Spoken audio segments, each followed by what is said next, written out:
মুসলিম হয়ে করলি না তুই কোরআন আমল, যে কোরআনে পার করিবে কঠিন হাসর।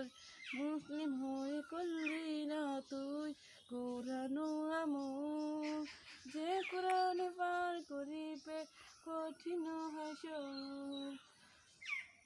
কোরআন হবে সঙ্গের সাথী, কোরআন হবে নূরের বাতি, কোরআন হবে সঙ্গের সাথী, কোরআন হবে নূরের বাতি।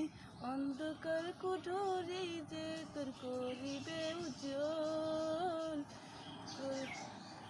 মুসলিম হয়ে করলি না তুই কোরআন আমল, যে কোরআনে পার করিবে কঠিন হাসর। মুসলিম হয়ে করলি না তুই কোরআন আমল,